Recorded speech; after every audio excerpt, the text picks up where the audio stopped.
Are you allowing the voices in your life to push you towards truth? Are you allowing the voices in your life to push you towards where you want to go, or are they causing you to spiral in a different direction? Hey, I'm Megann Marcellino, and I want to welcome you back to Generations at the Table. Thank you so much for pulling up a seat with me, especially during this really busy season. I know that the holidays are they're full. There's so many commitments. So I just want to encourage you to maintain your time of devotion, maintain your time of, like listening to this podcast and others to fill you up when you're pouring out so much into others. When you're so busy, I think sometimes we forget to take care of ourselves, our spiritual lives, our physical, that moment. This morning when I got up, there was something that I wanted to read on the news, and I started to get ready to read it, and I felt like the Lord said, no, you better get in the Word and get what the Word says over your life before you jump in to the news. Like, it's not that important. And don't even let that, because it was a negative article on something, and I wanted to see what they were saying. Don't even let that taint your vision. Like, allow the Word to fall first in your heart in the morning. I'm just sharing that with you because if we come into these busy seasons and we come from a place of emptiness, then we don't have much to pour out into our family, into our community, into all the things that are expected of us.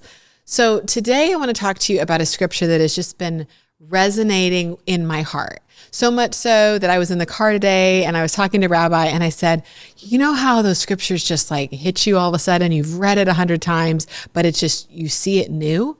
Well, this is the scripture. It's Matthew 10:24-25. And it says, a student is not superior to his teacher any more than a servant would be greater than his master. And this is what stuck out to me.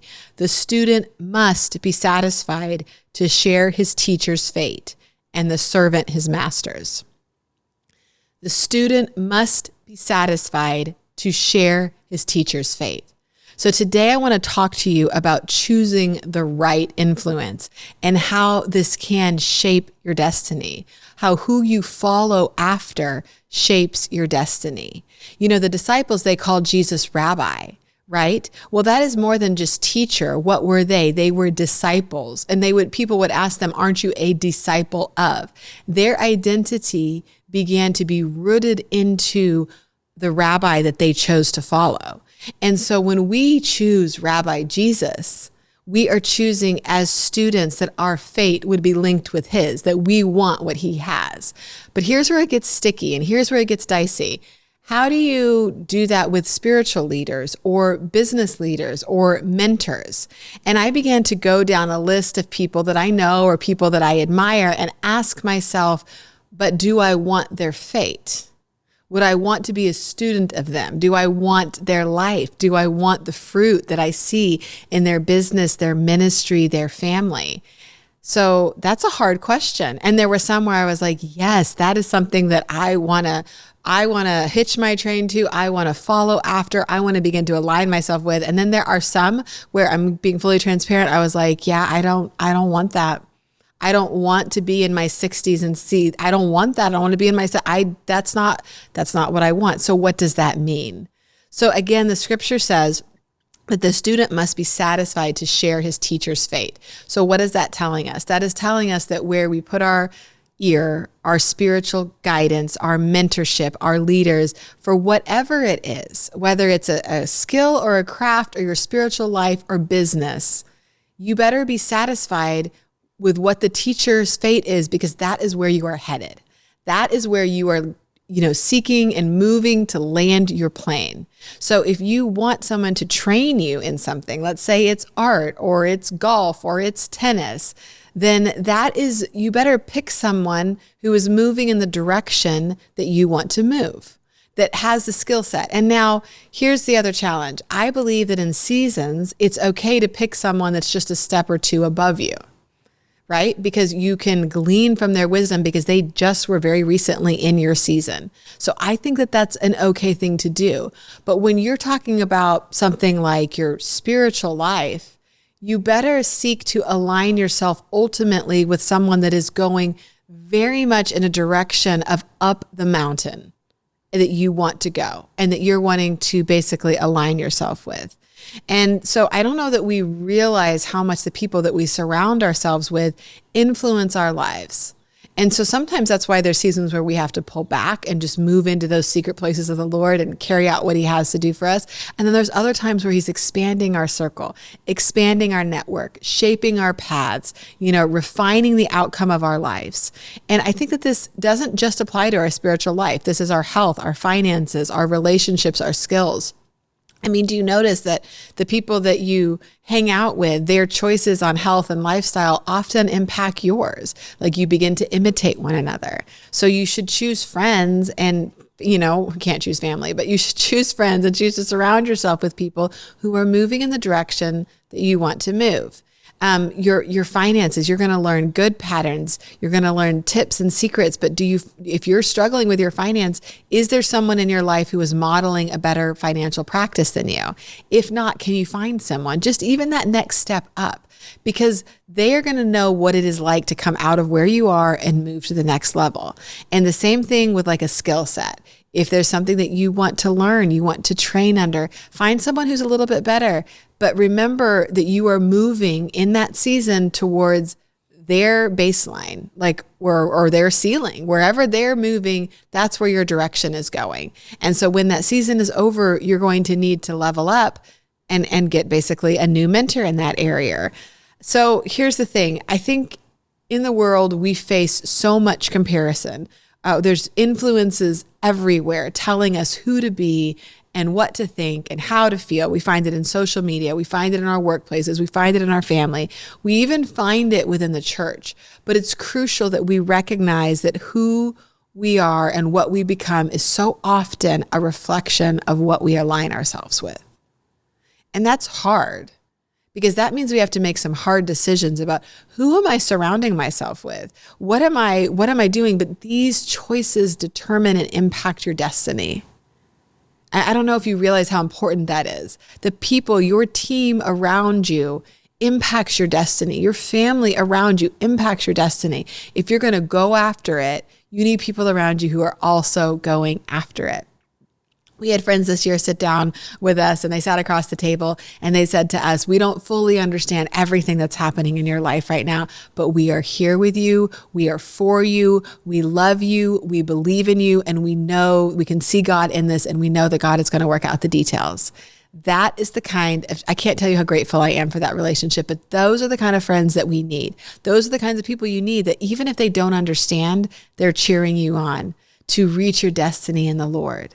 That they're encouraging you, and that those people become, because they're like friends, we model our life after them. So remember, a student must be satisfied with the fate of his teacher, and the servant his masters.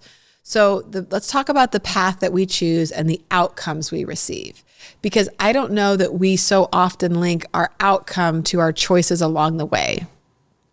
There is a temptation, I believe, in society and in like this victim culture, that it's like the outcome is something that was projected upon us, something that happened to us. We feel very disconnected from it, but it's so often the path we choose. Like, did you choose to walk this out? Yes, you did. You chose to pull up a seat at the table, or you chose to leave your seat empty. Whatever you chose to do in that situation is now being reflected in your life. And so if you can look back and say, where I am now is a direct reflection of choices I made last week, last month, last year, 5 years ago, 10 years ago. And so we feel conform. I think we feel like this pressure to conform to societal norms. We feel pressure to follow trends or to be something, whether it's scriptural or not. And this leads to this place of like confusion, a breaking point in our identity, and just an overall lack of fulfillment. But when we align ourselves with the Lord and we align ourselves with healthy mentorship, then we begin to feel fulfilled long before we ever are, because we are on the right path. And we can see that we are moving towards the outcome that God has for us. And I think for so many of us, that's all we need. We just need those baby steps forward. Like, I hate that moment of confusion, that tension of like, where am I going? What am I doing? Am I moving into what God has for me? But when I just know little by little, step by step, I am moving into what God has for me, then those are the things that encourage me to keep moving that direction. So here is a scripture for you. Ephesians 5:1 says this, therefore, be imitators of God as dear children and walk in love as Christ has loved us. Be imitators of God. That is what God is asking us to do. So when we imitate him, we are basically saying, we want what you have, God. We want your provision. We want your health. We want your relationships. All these attributes, when we imitate you, you are our ultimate teacher. We are your students. We are your disciples. So we want the fruit of your life. We want to walk in love as you did. Because teachers, mentors, systems, they should all be imitatable. And if you are in a place where you do not want to imitate those teachers, those mentors, and those systems, if you do not want the fruit of that in your life, then you have to make that really hard question of, do I disconnect from this? Or how do I better manage this? Or how do I level up and find a different opportunity? So you have to consider closely who you are following and who's influencing you. And this is the challenge. In today's age, with so much social media, I don't think that we realize that we are so heavily influenced by that culture of the influencer style culture. You may be influenced by your boss. You may be influenced by, the people that you work with. So you obviously can't disconnect from everyone and everything, but you have to choose, who are you following in your heart, your habits, your patterns? Who are you listening to? Who are you allowing to pour into you? Because if you want to go into 2025 and you want to truly succeed, you need people in your life. You need resources in your life, systems in your life that support who you want to become, not just who you are. So you got to find those books and those resources. And maybe instead of spending time scrolling aimlessly on social media, you pick up a good book on self-improvement. You begin shifting your mindset. And instead of just falling into those same habits and patterns you did in 2024, 2023, 2022, you choose to embrace a new habit and pattern in 2025. And you get out of that rut and you say, I'm going to choose this. Because if you stay on the same path, you're going to get the same outcome. And if you want to be in a different place at the same time this next year, you have to choose a different path forward. And so many times that means different alignment, different relationships, a different circle. And so there's a huge importance in choosing wisely. I mean, how many Proverbs talk to us about the importance of wisdom directly linked to the outcome of our life, directly linked to our destiny? In Judaism, the sages and the rabbis, they are just completely revered for their wisdom. Their students were expected to study their lives closely and to imitate them, not just their words. And so this tradition that you see in Judaism, when they refer to the sages and they refer to the rabbis, and there's so much honor, it's because they are emphasizing that who you learn from, who you follow, who you choose to practice and imitate, that shapes your destiny, that shapes your outcome, that the fruit of your life is going to look very, very similar. So that's why if you want to be a follower of Jesus, you have to choose to imitate him, to study him, to embrace his lifestyle, to embrace his culture. That is discipleship. That is living in relationship with God. And so I think that as we come into this season and we're battling fatigue of the year and we're battling fatigue of the holidays and we're battling all these things, that in these moments, it is so good to pull away and say, what is it that I'm really seeking in this new year?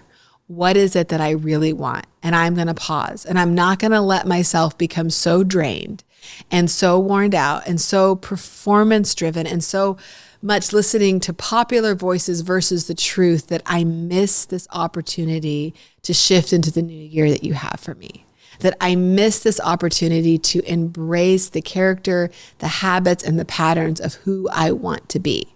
And don't get so overwhelmed with it that you're like, I'm going to do 100 new things. No, start small, but choose that one area of your identity and your character that you want to shift, and choose to follow voices in 2025 that are moving you in the direction that you want to go. That may mean disengaging from relationships. That may mean making new relationships. That may mean, unfollowing some social media accounts, because it's like, ultimately, maybe what they're saying is good, but it's not great. Maybe it's not pushing you to know the Lord. Maybe it's pushing you to, an area of self-performance that you need a break from. Whatever it is, whatever you decide, My question is, are you allowing the voices in your life to push you towards truth? Are you allowing the voices in your life to push you towards where you want to go? Or are they causing you to spiral in a different direction? Are they causing you to embrace doubt, fear, unbelief, anxiety? And so if you find yourself in a place where you're like, man, all these voices around me are not in alignment, what is that going to do? That's going to cause a moment of fear. That's going to cause a moment of anxiety. You're going to feel like the disconnect is uncomfortable. You're going to feel that there's all the consequences. But Matthew 10:25 reminds us that we will share our teacher's journey. And therefore, it is so important. It is so important who we listen to, that it is more important to make these hard decisions in these moments, to share their fate, than it is to basically avoid the discomfort of the disconnect, to avoid the discomfort. And I'm not at all saying you need to get rid of all relationships, but what I'm saying is if you have relationships in your life that are clearly moving in a direction that you don't want to go, or are staying in a direction, in a place you don't want to be, it's time to evaluate how are those voices speaking into your life and what is the impact of it. And if you want something better, how are you going to get there? How are you going to set those boundaries? And then how are you going to begin, even more than that, replacing those relationships with positive ones and getting people around you who are moving in the same direction, finding that community. You know, people, it's overused phrase, but finding your tribe, finding people who share values that you share, that are passionate about things that you are passionate about. Okay, when we evaluate our alignment, we are identifying our next steps towards our future, towards our destiny, towards the fruit of our life, towards who we want to become. So when we evaluate our alignment, this is what you need to ask yourself. Do I want what they have? Do I want where they're going? Is their fruit the fruit that I'm seeking? Is their story the story that I'm seeking? And so does that mean you have to agree in absolutely every area and have all the same values? No. But if you're going to follow someone for their health tips, make sure that they have the health that you're seeking, that you want. You know, you don't follow someone for health tips that's like way below where you're going. You want to move towards a goal, move towards those gains. So spiritual life, finances, whatever it is in 2025, how are you moving towards becoming who you are called to be? How are you moving towards your destiny? And how are those that you choose to follow on social media, that you choose to follow in your community, that you choose to have relationship with, are they pushing you towards that destiny? And who have you allowed to influence your life? And is that fruit something that you want? If it is, how do you kind of apply it further? How do you become a true disciple? You may have amazing spiritual leadership. Well, are you a disciple, or are you just kind of listening? Are you a hearer only and not a doer? If that discipleship is good and grounded, how are you going to grow in it in 2025? How are you going to embrace it? So here's my challenge for you this year as we wrap up the year. Identify the people and the systems in your life that you want more of, that you want to emulate, and figure out how you want to plug those into your life in 2025. And then take the time to identify potentially a system, a pattern, a social media influencer, something in your life that you feel like you want less of, that's not the fruit that you want, and make those hard decisions to begin setting up some boundaries so that you don't fall to their fate. Because a student must be satisfied with a teacher's fate. So who is teaching you? Who is speaking into your life? Who is guiding you? I just want to encourage you today that these are some hard words, but I really, truly believe that they're truth. Obviously, they come from the word, but it's hard to put it into practice.